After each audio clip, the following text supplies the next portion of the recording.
Kapatid, excited ka na ba mag-invest? Good. Pero sandali lang, wait. Bago ka pumasok, pag-aralan muna natin kung tama ba yan o delikado yan. Hi there, dear Singitan, your pambansang wealth coach. Ay, alam nyo, nakakalungkot. Marami po talagang nalulugi sa investment imbis na kumita.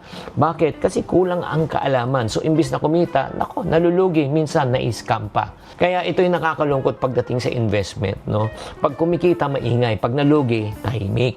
Kaya nga, ano ba dapat natin gawin para bago tayo pumasok? Una, unawain mo muna kung anong papasukan mo. Diba? Kung hindi mo naintindihan, please, kung hindi mo naintindihan, huwag mong pasukan. Diba? Marami, kailangan natin malaman kung paano kumita. Magkano pwedeng malugi. Kaya kung hindi mo kayang ipaliwanag sa iba, ibig sabihin, hindi mo naintindihan. Huwag mong pasukan. Pangalawa, kilalanin mo yung sarili mo. Ano ba yung risk level mo? Diba? Ano ibig sabihin ng risk? Tatlong klase pong tao pagdating po sa gi-invest. Conservative, medium, at saka high. Ang conservative, mababa, medium, gitna. Ang high, gusto mo mataas ng interest. Ikaw ba ay isang high risk taker, medium risk taker, or low risk taker? Kaya piliin nyo po. Pangatlo, i-check mo kung kanino mo dapat ipagkatiwala ang pera mo. O naman, hindi naman porket na sa online lang nangangako na yung 5,000 mo magiging 50,000 sa loob ng isang araw. Ay, nako! Scam yan. Maniwala ka, check mo muna kung registered sila sa SEC, sa Bangko Sentral ng Pilipinas. Hindi porket sinabi ng kaibigan ng influencer, maniniwala ka na. At babala, marami pong gumagamit ng aking mga video na nagsasabi ako ay nag-endorse ng investment ng tao. Yan po ay pawang kasinungalingan. Kaya nga tatandaan na bago tayo pumasok sa investment, alam mo ba yung risk level mo at pinagkakatiwalaan mo at nag-research ka na ba? Mga kapatid, ang perang pinag-irapan ay hindi lang binibigay kahit kanino. Kung gusto mo talagang umasenso, tatandaan, ang investment ay hindi po sa investment, sa stock, sa negosyo. Ang unang investment ay sa iyong sariling kaalaman. Sana naliwanagan po kayo, tatandaan, tamang karunungan, tamang disiplina ang susi sa pagyaman. Buena mano sa ating One Balita Pilipinas ngayong Lunes. Kabi-kabilang pinsala sa Mindanao dahil sa nagdaang bagyong Basyang sa Bicol Region. Shear line naman ang nagdulot ng mga pagbaha. Impeachment laban kay Pangulong Bongbong Marcos tuluyan ng ibinasura sa plenaryo ng Kamara. Pagbasa ng sakdal kay former Senator Bong Revilla sa kasong malversation kaugnay ng flood control scandal, ipinagpaliban na naman ng Sandigan Bayan. Restaurant ni Mateo Guidicelli sa Alabang inararo ng motorista. At Mark Heras nagbalik sa pagsayaw matapos ang usap-usapang video niya sa Instagram na umiiyak. Magandang taghali, Luzon, Visayas at Mindanao. Thank you for joining us. Good afternoon sa mga Saan po? This has been my guy. Ang buting utang, kumikita, kasamang utang, Mga baitian ng mga balita sa Visayas at Mindanao. Nagsanga ang mga paluwa sa kanilang mga probinsya. Hola! One Balita, Pilipinas!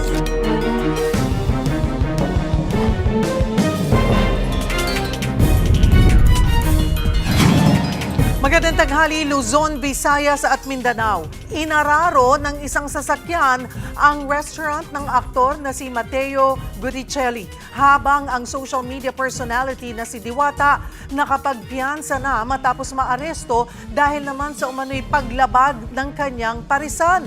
Para bigyan ng mukha ang balita, Mobile Journal, Ivan Tarinque. Nawasak ang outdoor area ng restaurant na ito sa Alabang. Ayon sa aktor na si Mateo Guidicelli na may-ari ng establishmento, isang sasakyan ang umararo sa kanilang alfresco area nitong linggo ng hapon. Buti, walang customer nung mga oras na yon. 2 staff nila ang dinala sa ospital para masuri at wala namang seryosong injury. Nananatiling bukas ang kanilang kainan sa loob pero sarado muna ang alfresco area para sa pagkukumpuni. Ibinahagi ni Deo Balbuena o mas kilala bilang Diwata ang pagka-aresto sa kanya noong February 2. Hindi man ako nakatanggap ng subpina na may warrant na agad. Alam mo kung anong reklamo, anong complainant ko. Isang ahensya ng gobyerno Hindi daw compliance. Sa panayam sa News 5, naging emosyonal pa siya dahil nalugi na raw ang dati niyang paresahan. Nagkaroon pa siya ng kaso. Ang pinangpiyansa niya nga raw na higit 40,000, inutang pa niya. Ang intensyon ko lang naman, makaahon sa hirap dahil palaboy-laboy lang ako dati. Nagnegosyo ako ng Paris. Tapos isang araw, dahil sa negosyo ko, makukulong ka na lang. Parang napaka-unfair kasi wala naman akong ginagawang masama. Ayon sa abogado ni Diwata, may kinalaman ang kaso sa business registration ng Parisan na kinakailangan sumunod sa Republic Act No. 11199 o Social Security Act of 2018. Pero hindi na muna sila nagbigay ng iba pang detalye. Nagpatulong na sa NBI Fraud and Financial Division ang vlogger na si Boss Mike Cervera. Yan ay para masampahan ng estafa ang isang beauty vlogger. Reklamo ni Cervantes, halos 13 million pesos na customized hair products ang in-order sa kanya ng kapwa vlogger. Halos 1 taon mula nang may deliver mga produkto, hindi pa rin siya nababayaran. Ipinangalan pa nga raw sa vlogger ang hair products. Iba talaga sila magsalita na minsan alam mo na binobola ka. 'Di ba? Mahalata mo. Pero dito hindi ko talaga nahalata na ganito pala mangyayari. Parang feeling ko tuloy naisahan ako eksperto na ako sa pagnenegosyo. Ilang beses na raw sila nakipag-ugnayan sa kabilang kampo. Pero tumalbog ang nasa 20 cheque na ibinigay sa kanila. Hinala niya pa, hindi lang siya ang nagrabyado dito. Purpose nga namin ay yun, maging aware din yung iba. Baka mamaya hindi ko rin naman sigurado kung ako lang. Ilang beses tinawag ng News 5 ang beauty vlogger para sa kanyang panig. Pero wala siyang sagot. Mga kapatid, Mobile Journal Ivan Taringki po hatid ang muka ng balita. Malawakang pagbaha ang naranasan sa ilang probinsya sa Bicol dahil sa shear line. Ang iba namang nasalanta ng bagyong Basyang sa Mindanao nananatili pa rin sa evacuation centers. Para bigyan ng mukhang balita, Mobile Journal, Francis Rivera.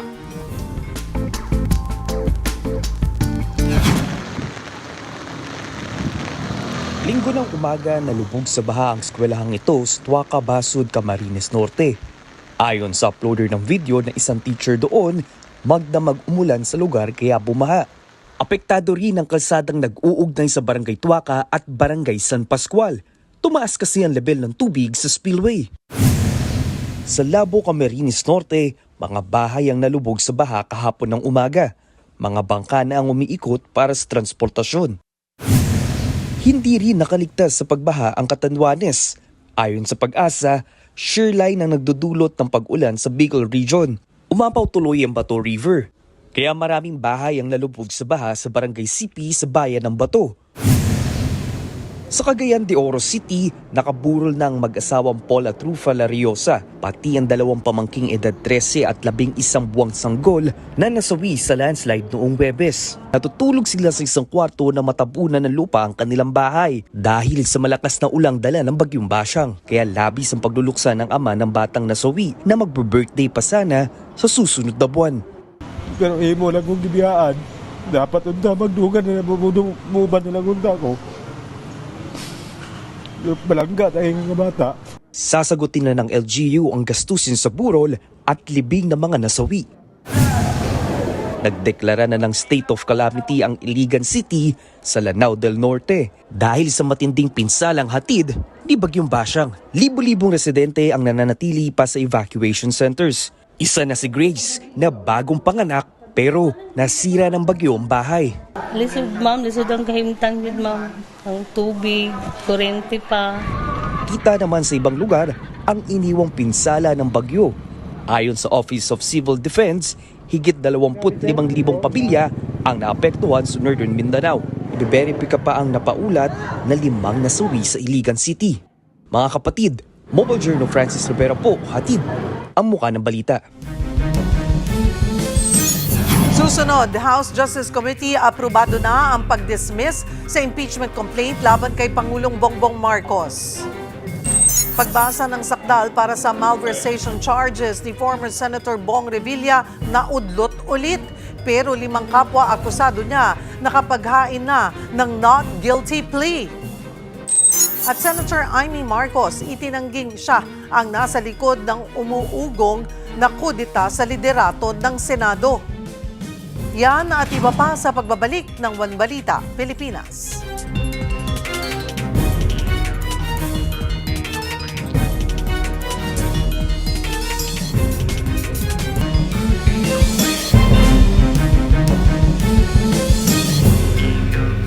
Hindi bababa sa 12 ang nasawi dahil sa pananalasa ng bagyong Basyang. Patuloy din ang monitoring sa epekto ng shear line.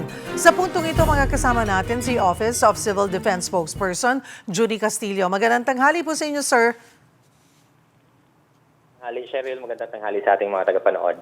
Sir, may update na ho ba doon sa bilang ng casualties dulot ng bagyong Basyang? Sa ngayon, Cheryl, kaparehong bilang po ang binavalidate ng ating Management of the Dead and Missing Cluster. Ito pa rin po yung 12. Ito po ay merong from Region 9, Northern Mindanao, ay siyam. Kabilang na dyan yung sa Cagayan de Oro due to landslide, yung sa Iligan City due to drowning po. And then meron din sa Caraga Region na 3 due to drowning. Samantalang yung injured po, ang reported sa atin ay 36. These are mostly coming from Region 10 din po sa Northern Mindanao din. Marami-rami po itong idinulot na casualty po ng bagyong Basyang. Ano ho ang kwento? Sabi nyo nga, drowning. Hindi ho ba ito na paghandaan, nasabihan po yung mga residente? Actually, pagdating dito sa mga paghahanda, Cheryl, kausap din natin yung lokal na pamahalaan na ipaabot naman daw po sa ating mga kababayan na meron nga po, and in fact, yung mga heavy rainfall warning, at saka yun din pong mga landslide prone areas. Although sa Causeway, ang palad pa rin, Cheryl, meron pa rin mga hindi nakapag-preemptive evacuation doon. At ito nga po yung nangyari doon at meron tayong casualties po. And then, if you remember, itong areas na to ay ito rin po yung 10 years ago, yung dun sa Cagayan de Oro at saka yung sa Iligan City, yung bagyong Sendong, na yun sobrang marami din po yung mga nasawi doon.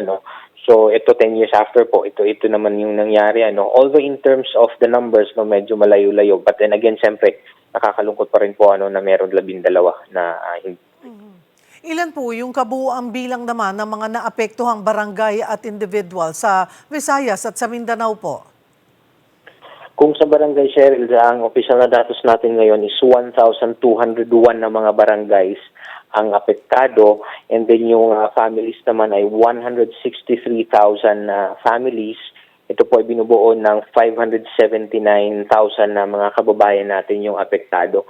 Although ang tinitingnan pa rin natin, Cheryl, maaring ito ay initial pa din, hindi pa ito yung kabuuan dahil yung ating mga rapid damage and needs assessment from the regional offices, local government units, ganun din sa mga central national government agencies ay nandun po ngayon sa mga areas para dun sa rapid damage assessment. At dito po sa mga barangay, sa dami po ng barangay na naapektuhan, ilang pamilya po yung kinailangang ilikas? Yung lumikas po actually, umabot ito doon sa halos, kung sa official na datos, let me cite just sa DILG na datos, umabot po ng mahigit 30,000 ang mga lumikas na mga kababayan natin, although, again, ang tinitingnan natin, hindi pa ito ang initial, or this is just an initial data, kasi maaaring mas may mga reports pa that are coming from our local government units, maging sa barangay. So, lumikas po ito, at lalo't nagpalabas din po ng listahan yung DENR, Mines and Geosciences Bureau, nung mga barangay po, listahan ng mga barangay na flood-prone at saka rain-induced landslide prone areas. So, yun po ang mga abisong ipinabot natin hanggang dun po sa mga lokal na pamahalaan. May initial assessment na rin ho ba kung gaano kalawak yung pinsala sa mga infrastructure at agriculture? Sa infrastructure at saka sa agricultural, Cheryl, wala pa tayong masyadong datos na nakukuha. Again, nandun sa baba yung ating mga damage and needs assessment team. Although initially, this was early this morning, yung 260,000 peso worth of damage sa infrastructure. Pero sabi nga natin, initial pa lang ito dahil unang-una kung sa Iligan pa lang pag-uusapan, merong tulay na nasira doon, may mga steel bridges, may hanging bridge din po.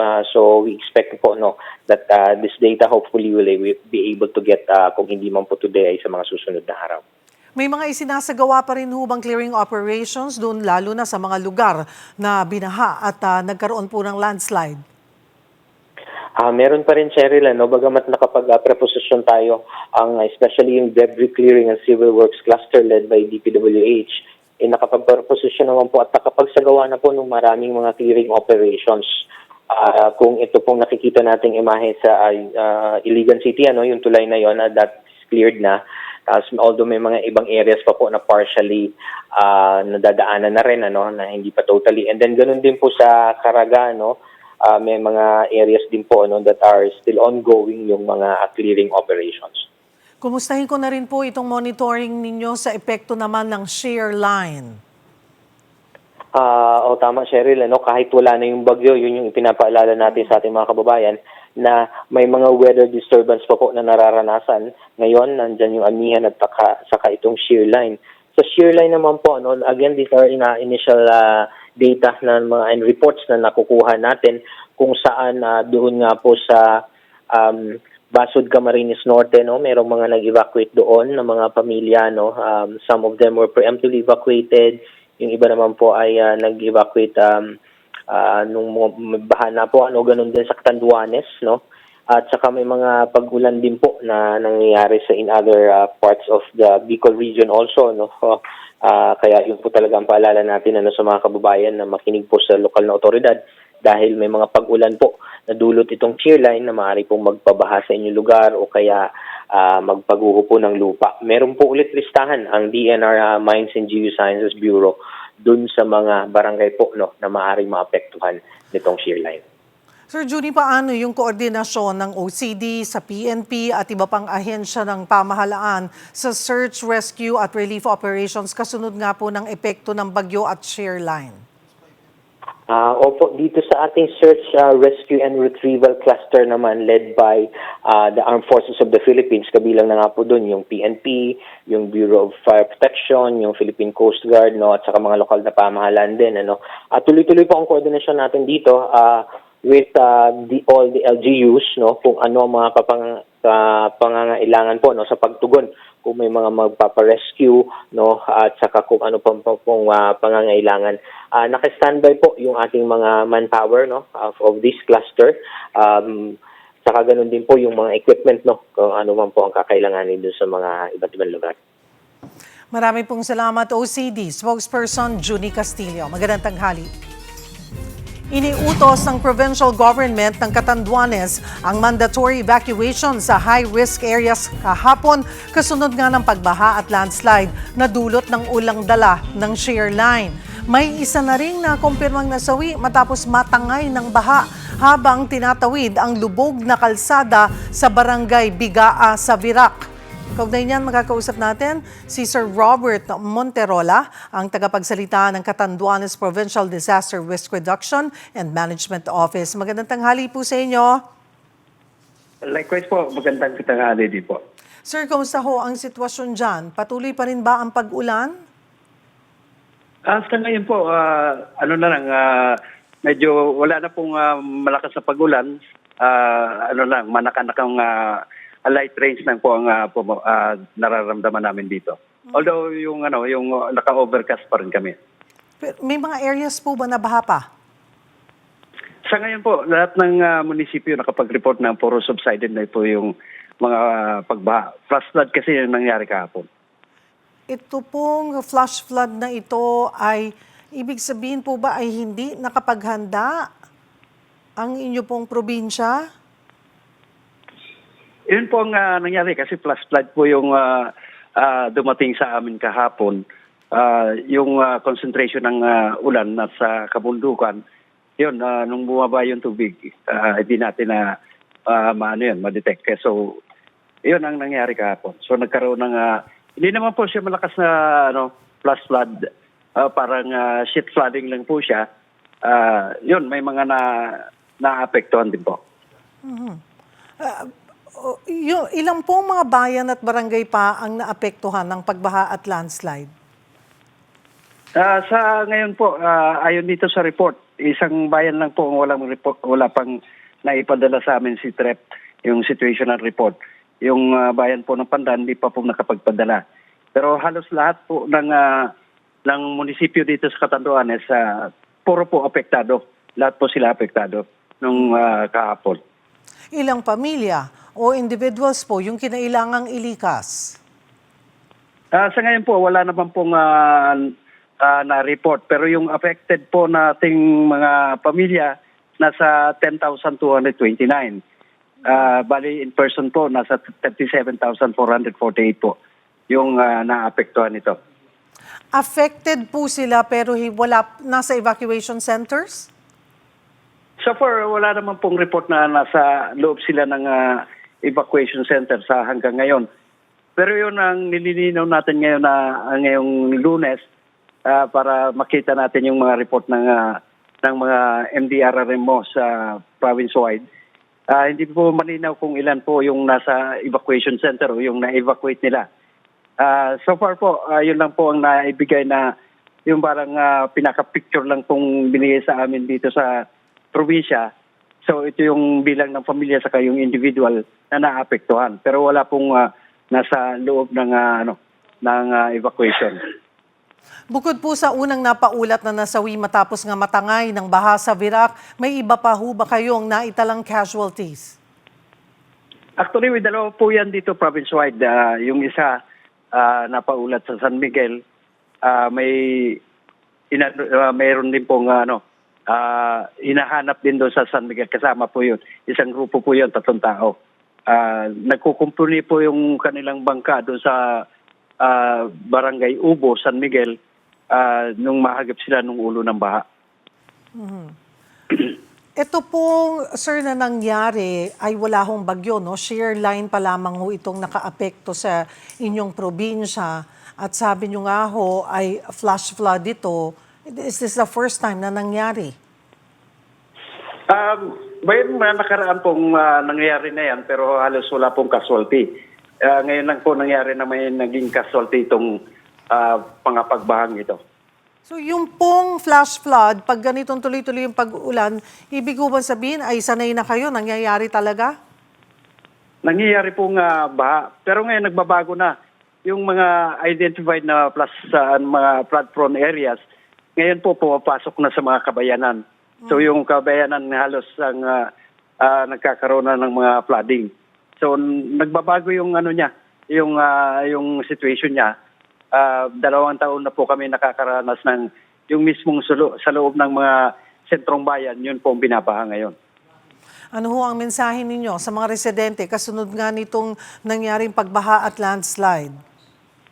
Yun na po ang lagi namin pinaalala sa lahat ng residente ng Catanduanes na maging aware po tayo dahil nagbabago ang panahon, nagbabago rin yung threat natin, lalo itong pagbaha. Yung dati yung mga sentrong bayan hindi inaabot ang baha. Ngayon na pinapasok na yung mga kabayanan, yung mga sentrong bayan. Kaya yun pong pinag-iingat natin, maging aware po tayo. Kung ganitong makikita natin na medyo sunod-sunod ng mga malalakas na pagulan, kung yung mga nasa apektadong lugar, yung mga binabasa ngayon, kung pwede maghanap na tayo ng medyo mataas na lugar kung saan tayo pwedeng mag-evacuate para sa kaligtasan na rin po natin. Marami pong salamat, Robert Monterola, PDRRMO ng Catanduanes. Sa ngayon, wala ng low pressure area o bagyo, pero umiiral pa rin ang shear line na nagpapaulan sa malaking bahagi ng Bicol Region at Visayas. Patuloy naman nakakaapekto ang hanging amihan sa Luzon. Para sa iba pang detalye, magkakausap natin si Pag-asa Weather Specialist Dan Villamil. Magandang tanghali sa iyo, Dan. Yes, magandang tanghali, Ms. Cheryl, at sa ating mga taga-subaybay. Ano ang panahong maaasahan natin para sa kaalaman ng publiko? Pag-usapan muna natin itong shear line na nagdulot nga ng pagbaha at landslide dyan sa Catanduanes. Ano ba ito at bakit nagdudulot ng malakas na pag-ulan?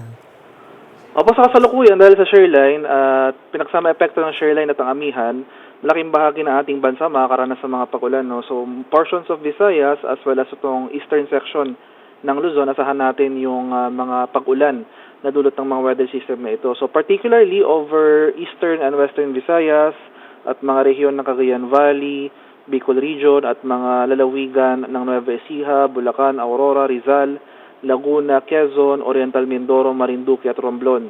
So asahan po natin yung mga pag-ulan over these areas. So especially itong area ng Bicol Region at Eastern Visayas na kung saan sa kasalukuyan ito yung mga lugar na pinaka naapektuhan ng mga pag-ulan na dulot ng shoreline. So patuloy po tayong maghanda at alerto sa mga banta ng flooding or landslides over these areas. At ano nga yun, Dan? Ano ang shoreline para mas maintindihan ng ating mga kapatid? Bakit ito nagdudulot ng ganitong grabeng pag-ulan at nagdudulot na ng pagbaha at landslide? Okay po, itong shoreline, yearly po ito nangyayari no, sa panahon ng Northeast Monsoon Season. Yung technical definition po nito in layman's terms, convergence to o salubungan po ng mainit at malamig na hangin. So sa meteorology, kung may convergence po yung salubungan ng hangin, usually nagkakaroon po lagi doon ng kaulapan na nagtudulot ng mga tuloy-tuloy na pag-ulan na hindi lang nagtatagal ng ilang oras, mostly nagtatagal po yan ng ilang mga araw. Sa mga nakalipas na taon, masasabi ba nating mas active ang shoreline ngayon? Kasi yung mga noon, hindi naman masyadong madalas na nagiging bahagi ito ng report ng Pag-asa. Actually po, Miss Cheryl, no, I'm sure, I'm confident na if check natin yung previous years from December to February, there are always reports na itong shoreline nagdudulot ng mga pag-ulan sa silangang bahagi ng ating bansa, Yes. Particular na itong Quezon, Bicol Region, Eastern Visayas. Lagi po itong mga areas na ito inuulan ng shoreline.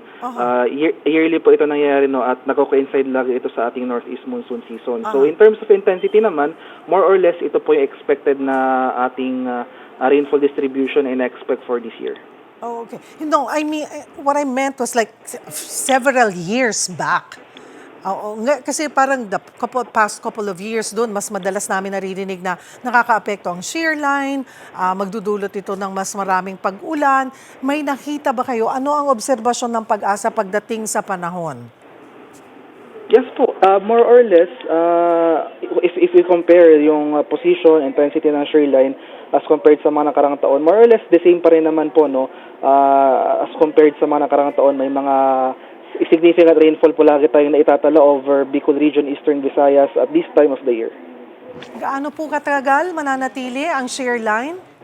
Well, at least for the next few days, today until tomorrow po, magpapatuloy yung mga pag-ulan dito sa southern portion ng Bicol Region and Eastern Visayas. Possible by the middle of the week, kukupa po yung mga pag-ulan na ito. Towards the end of the week, inaasahan po natin dahil may panibagong bugso ng amihan, makakaroon po ulit tayo ng mga pag-ulan over these areas. Ano yung mga panganib na dapat bantayan ng publiko, lalo na sa mga kapatid natin sa Bicol Region at Visayas na apektado ng shoreline? Oh yes po, maghanda po tayo at maging alerto sa mga banta ng flooding or landslides. Patuloy po tayong mag-monitor ng mga localized advisories na inisyu ng Pag-asa tulad ng heavy rainfall warning or yung mga rainfall advisories po natin. May chance bang mabuo ang isang LPA o bagyo habang umiiral ang shoreline? Well, may mga times pong ganun, no? So usually pag may mga bagyong dumaan, tulad, for example po, itong example ni Bashang, nung dumaan si Bashang dito sa Mindanao, umiral po yung shoreline dito sa silangang bahagi ng Southern Luzon.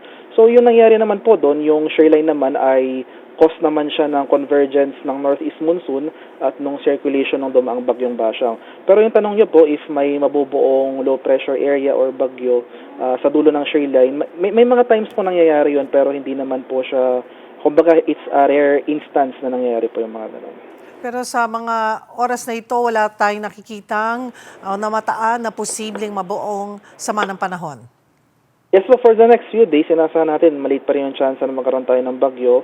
For now, wala pang low pressure area na minomonitor within sa loob at labas ng ating PAR. Pero inasahan nga po natin dahil sa effects ng shoreline, especially itong eastern section po ng ating bansa, patuloy po tayong maghanda sa mga hazards sa dulot nito in the coming days. Ano rin ang panahong aasahan dito naman sa Luzon? For Luzon, particularly in for Metro Manila, most of northern and central Luzon, ay generally fair weather ang ating inaasahan, partly cloudy to cloudy skies.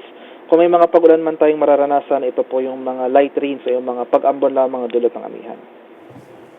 Maraming salamat Pag-asa Weather Specialist Dan Villamil.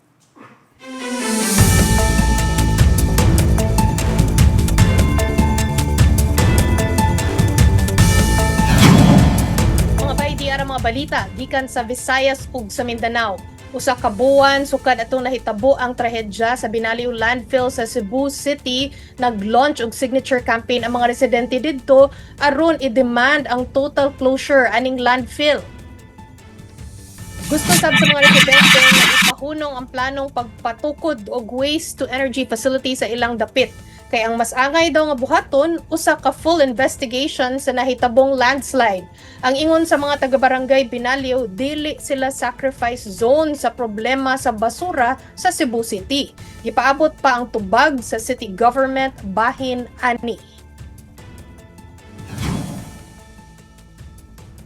Hisgutan nato ang Mindanao mga bay, no? Kay si PNP Chief General Jose Natates Jr. siya ang nanguna sa command conference didto sa mga pulis sa Davao City karong adlaw. Mga ito og update o mga detalye ani gikan kang Chris Quijada sa Radio 5 True FM Davao. Chris, unsa man ang diayang agenda ni PNP Chief? Chiki, gibisita usab ni PNP Chief General Jose Melencio Natates Jr. ang Police Regional Office 11 dinhi sa Davao City kaganiyang buntag alang sa iyang command visit. Ug dinhi gibida usab ni Natates ang mga accomplishment sa PNP sa tibuok nasod ug bihatag usab siya og direktiba sa kapulisan dinhi sa Davao Region. Gipamayag usab ni Chief PNP ang good news alang kini sa 15% salary increase sa kapulisan sulod sa tulo ka tuig. Pasalamatan usab niya ang mga kapulisan dinhi sa riyon sanglit ubos matud pa ang crime rate dinhi og nagpabiling malinawon ang tibuok lugar. Ginpaniguro usab ni Natates nga dili pa nalipdan ang mga kapulisan nga nalambigit sa mga krimen og ingon man korupsyon og ilayong tanggalon kini sa ilang serbisyo. Chiki, gipulong usab ni PNP Chief Natates ang mga dagkong opisyal sa kapulisan dinhi sa Davao Region alang usab kini sa iyang ipahigayon nga command conference. Ug human dinhi nakatakda usab nga bisitahon ni Natates ang uban pang mga police regional offices sa tibuok nasod. Chiki. Daghang salamat by Chris. Mauna si Chris Quijada sa Radio 5 True FM Davao. Unya mga tuta sa laing bahin mga bay makasubo ni no kay ni panaw na si Benjamin Bong Duterte mao ni siya ang kinamanghurang igsuo ni former President Rodrigo Duterte. Hianunsyo kini sa Facebook post sa ilang igagaw nga si Nitsky Lopez Sodusta. Sa statement sab ni Vice President Sara Duterte, nagpasalamat siya sa mga supporters nga nagpakita og simpatiya sa ilang pamilya. Mga bay mao ni ang iyang description sa iyang uyuan o tito no nga si Tio Bong. Quote, strength beneath our wings sa panahon sa pagplano o kampanya alang sa national elections ni adtong 2025. Unquote.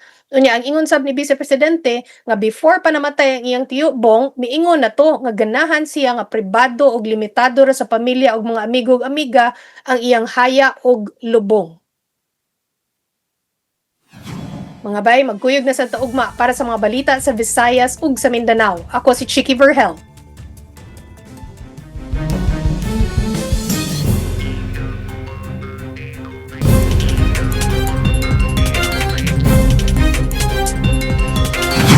Bumisita si Pangulong Bongbong Marcos sa Laguna para inspeksyonin ang isa sa pinakamalaking hydroelectric power plant sa bansa. Para bigyan ng mukhang balita, Mobile Journal, Julie Baiza.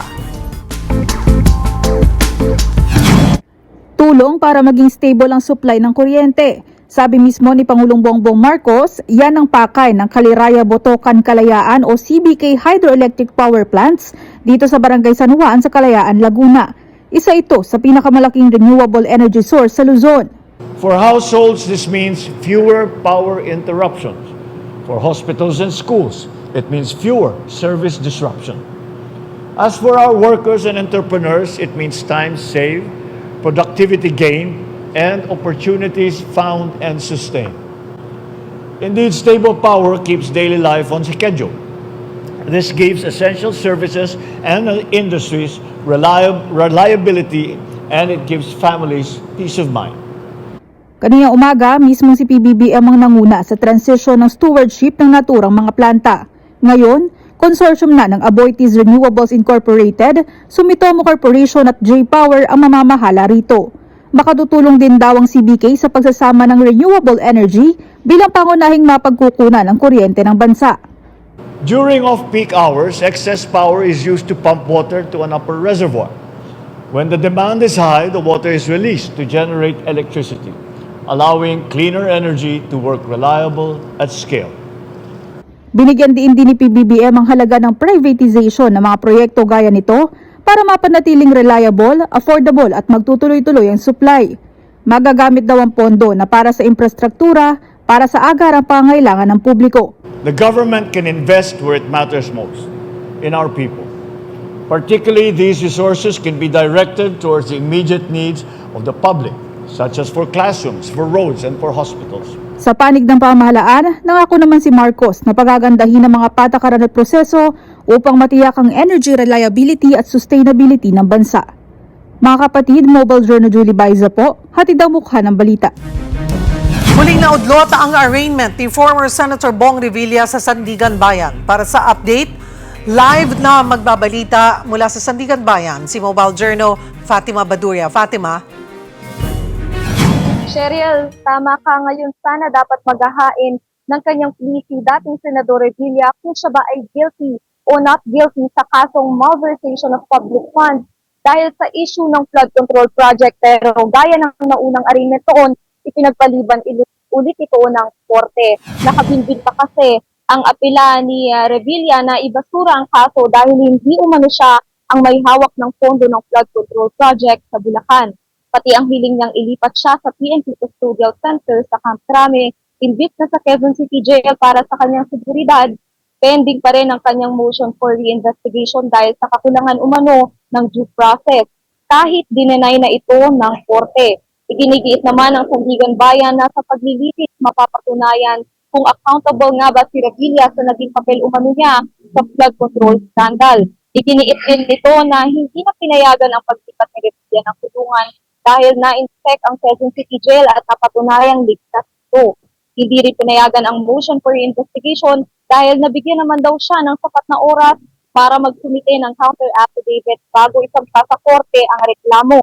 Samantala, itinuloy naman ang arraignment sa iba pang akusado na pawang dating opisyal at empleyado ng DPWH na sina Bryce Hernandez, JT Mendoza, RJ Domasig, Emelita Huat at Cristina May Pineda. Lahat sila ay naghain ng not guilty plea.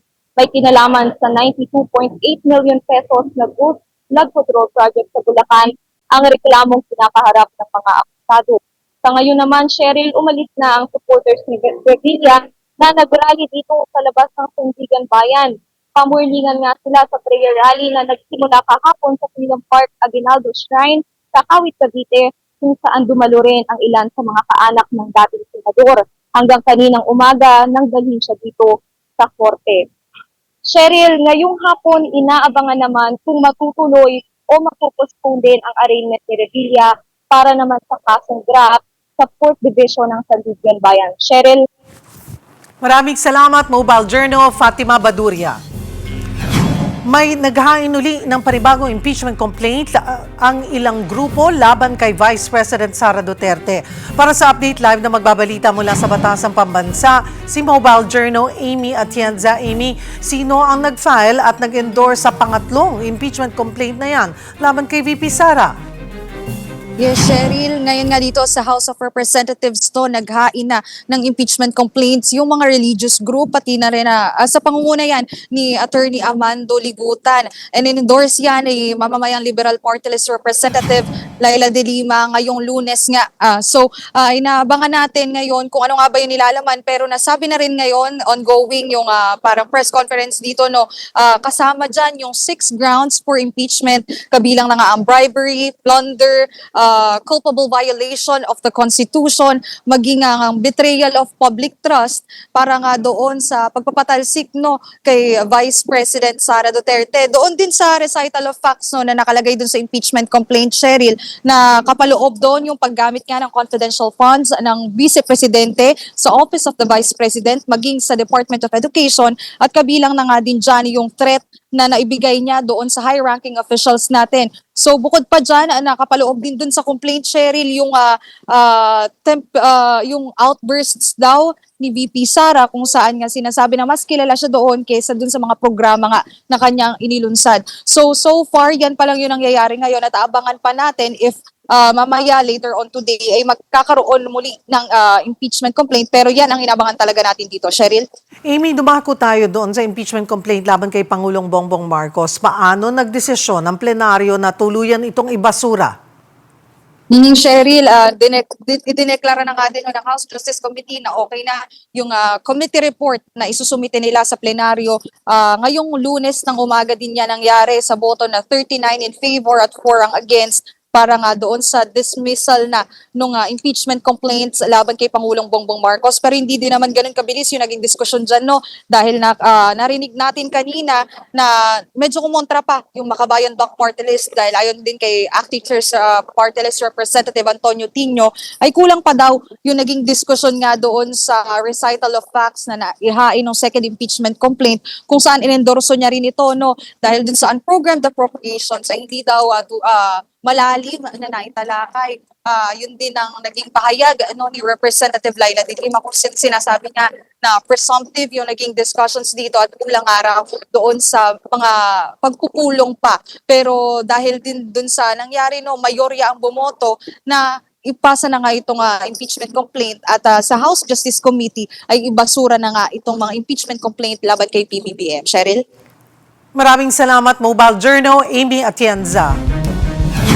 Samantala sa Senado, gumulong na ulit ang pagdinig sa Anti-Political Dynasty Bill. Para pag-usapan yan, live na magbabalita si Mobile Journal Merrimon Reyes. Merrimon, ano na yung tinalakay dyan sa Senado? Kaugnay nga dito sa isinusulong ng Anti-Political Dynasty Bill. Cheryl, yung Senate Committee on Electoral Reforms, meron itong isinagawang consultative meeting sa Pasig kaninang umaga kasama ang ilang mga local government unit organizations, student council representatives sa mga paaralan. At dito nabuksan ni Pasig Mayor Vico Soto na ang konstitusyon daw pinoprotektahan at ginagaranti na dapat lahat ng tao ay may equal access pagdating sa public service. Kaya ang panawagan ng alkalde, magtulungan na raw, magsanib puwersa na raw para maisulong na ang Anti-Political Dynasty Bill. Pagdating naman kay co-convener ng Anti-Dynasty Network na si Kiko Aquino D, sa nakikita niya yung extent daw ng Anti-Political Dynasty Bill, parang mas maganda raw na umabot sa 4th degree of consanguinity o abot ito sa hanggang pinsang buo. Ang pinaghuhugutan niya, siya raw kasi napapansin daw, maobserbahan daw na yung henerasyon daw ngayon, medyo kaunti yung bilang ng mga nagiging anak ng political family. So ang nangyayari, nagkakaroon din daw ng, on his case, may turingan daw sa mga pinsan na parang nagiging kapatid din. So dito niya pinaghuhugutan yung possibility na lumawak, mag-extend sa mga pinsan yung political dynasty na dapat pagbawalan. Kasabay din dyan, ang sinasabi rin, dapat daw simultaneous at successive. Ibig sabihin, pare-pareho, sabay-sabay man daw yan, sa iba't ibang posisyon man daw yan, dapat magkaroon na ng banning na iisang politiko lang ang manunungkulan. Pero dapat din daw pag-aralan dito yung sinasabing overlapping constituency. Ibig sabihin, parang titingnan, pwede naman daw yata ipagbawal na sabay yung senador at saka district representative o kaya naman senador at party list representative na magkakamag-anak. Pero sa usapin ng district representatives, okay naman daw, bagaman na magsasabay sila, pero parang dapat ang ipagbawal yung sabay na kongresista at gobernador o kongresista at mayor kasi itong mga kongresista rin daw ang kumikilati sa budget ng mga mayor ng mga munisipyo, kaya parang hindi raw yung tamang tignan at yan yung isa sa mga dapat pag-aralan pa. Cheryl. Bukod sa pagdinig sa Anti-Political Dynasty Bill, tinalakay din ngayon dyan sa Senado yung kakulangan sa classrooms. Ilan pa ba ang shortage natin at paano raw tutugunan ng DepEd ang problema sa classrooms? Cheryl, 165,000 na classroom yung pinaka nagiging problema sa ngayon. Pero ang nakikita rin issue dito, according sa naging report ng DepEd, no site ownership, limited na buildable space, incorrect targets, kulang daw sa investigasyon ng lupain, inaccessibility, procurement challenges, at karamihan dito ang nangyayari, over 2,000 schools nagpapacilitate tuloy ng multi-shifts na mga klase. As early as 5 a.m., meron na raw mga klaseng ginagawa para lang ma-accommodate yung dami ng mga estudyante pero kakulangan sa mga classroom. Ang pinakamarami so far, ang Metro Manila, ang NCR, 24,866 na classroom ang kinakailangan. Ang Region 4A, 31,000 na classroom. Ang BARM, 13,000. Pero ang nakikita nilang solusyon dito, yung public-private partnership, kung saan for this year, hopefully, sabi ni Senator Bam Aquino, chairperson ng komite, ma-accomplish nila hopefully 26 to 30,000 na classroom. Dito rin nakikita yung build now, pay later, na pagka natapos ng mga pribadong magiging partner ng gobyerno itong mga classroom, over the span of 10 years, babayaran nila itong mga classroom na nabuo kapag nailipat na sa gobyerno. Cheryl. Maiba naman tayo, Marymon. Isa si Senator Amy Marcos sa mga itinuturong pasimuno ng tangkang kudita laban kay Senate President Tito Soto. May pahayag na ba ukol dito? Kagabi, Cheryl, naglabas ng statement itong si Senator Aimee. Ang sabi niya, hindi ako, hindi raw siya. Pinabulaanan niya yung sinasabing aligasyon na siya raw ang naging pasimuno ng tangkang kudita o pagpapalit ng liderato ni Senate President Tito Soto. Hindi raw siya ang kumumpas nito at katunayan, isa raw siya doon sa mga huling nakaalam at huling sumali doon sa hakbang ng minority para isulong yung pagpapalit ng liderato. At sinabi pa ng senadora, nagpapasalamat siya kay Senate President Tito Soto nung ibinigay sa kanya ang Committee on Foreign Relations kahit hindi raw siya part ng Senate majority. Pero ang sabi doon sa pahayag ni Senator Aimee, mahalaga raw malaman ng liderato na yung pagpapalit ng SP o ng Senate President ay napakaugong sa Senado dahil daw may pangangamba ang ilang senador na nayayanig ang institusyon dahil sa mga kaso at kontrobersyang hindi raw dapat senador ang managot o ang nananagot. Cheryl. Nag-post kamakailan ng larawan si Senator Kiko kasama si dating Vice President Leni Robredo at iba pa nilang kaalyado. Ano raw ba ang napag-usapan sa mga meeting na yon? Cheryl, yung isang umuugong kasi na question ng karamihan, baka raw may talks tungkol sa 2028 national elections pero walang naging kumpirmasyon sa kahit na sinong nanggaling doon sa rare lunch get-together at parang reunion nga nitong Liberal Party members at Akbayan na party members noong February 5. So kasama dyan sina former Senate President Franklin Drilon, sila former Vice President Leni Robredo, sila Senator Risa, Senator Kiko, Senator Bam, sina Representative Laila De Lima, Representative Chel Jokno, pati si former Budget Secretary Florencio Abad. Ang sabi dito ni Leni, rare lunch out together daw with people na nakasama niya sa ilang mga naging laban. Ang sabi naman dito ni Representative Chel, catching up daw with friends na nakatrabaho daw nila. Ang sabi din ni Senator Laila De Lima, rare get together daw ito with friends and allies. Hindi raw maiiwasan na napag-uusapan doon or napag-usapan doon yung ilang mga issue ng bansa kabilang ang 2028 elections pero hindi naman daw napalalim yung naging diskusyon doon. Sabi naman ni Senator Bam kanina na nakapanayam lang din ng media, nag-catch up lang daw sila, nagkwentuhan lang daw sila at yung usapin tungkol sa 2028 national elections, ang importante daw ngayon magtulungan para raw mas-resolba yung mga isyong pumapalibot dito. Cheryl. Maraming salamat. Mobile Journal, Marymon Reyes. Samantala, kinumpirma ng PHIVOLCS na kasalukuyang dumadaloy ang pinakamalaking pyroclastic density current o uson sa Bulkang Mayon. Ayon sa PHIVOLCS, 10:35 kaninang umaga, nagsimula ang uson na umabot na sa layong 4 kilometers sa paligid ng Misigaldi. Tuloy-tuloy pa rin itong hanggang ngayon. Nag-generate din ito ng ashfall na umabot sa Kamalig at Ginobatan.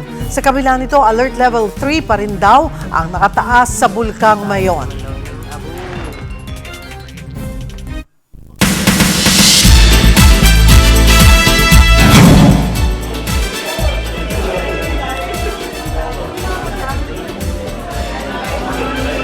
Hola mga kapatid, it's a big day for Philippine entertainment ngayong araw na ito dahil i-anunsyo na po ang mga global titles na proudly made in the Philippines. Yes, may ilan na po tayo mga titles na ila-launch po sa buong mundo ng streaming platform na Netflix at nandito nga tayo para abangan ang big announcement in a bit. 1 p.m. magsisimula yan. But we were told, mga A-listers ang nandito. Siyempre, umpisahan na natin sa isa sa mga na-announce sila, ang By Bus, The Undesirables, na starring Ann Curtis at directed by Eric Mati, na isa sa mga banner projects na ipapalabas po at i-showcase na Philippine-made talaga worldwide. Ito kasi unang pagkakataon na napakadami pong titles nagawang Pilipino na nalikom ng platform na Netflix na pwede nating ibahagi sa buong mundo. So, antabayanan nyo yan dahil talagang nakaka-excite yan for Philippine entertainment scene.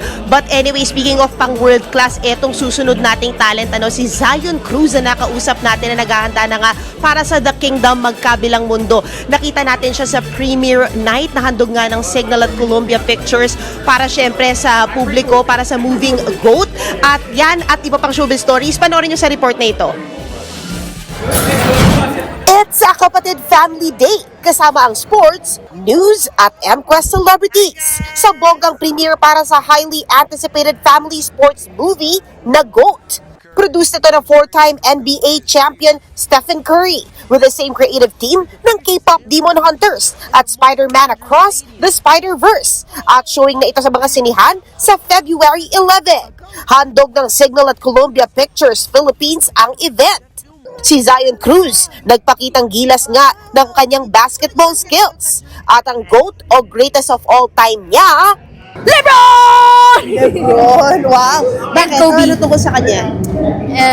Mabait din po kasi siya and malaki.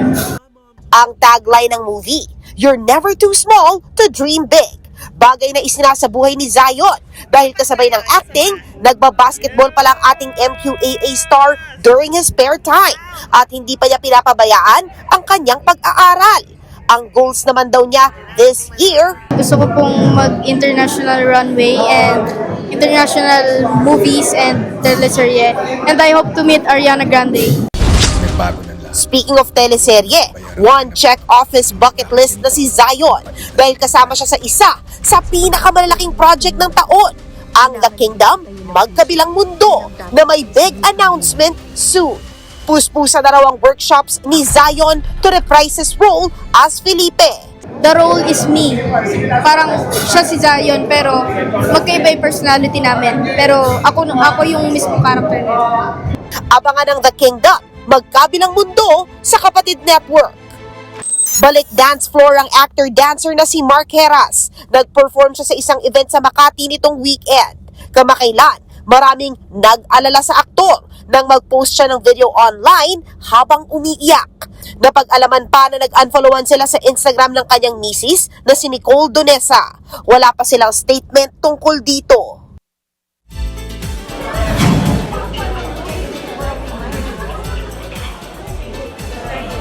Anyway guys, yan muna ang latest sa showbiz. Back to you guys dyan sa studio.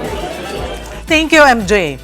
At yan po ang mga bumabanderang balita at public service sa inyong tunay na kasalo sa tanghali. Hanggang bukas, dito sa Balita magpapabusog sa inyong kaalaman. Ako po si Cheryl Cosim. Kami ang inyong kapatid sa public service. 1PH, teleserbisyo para sa Pilipino.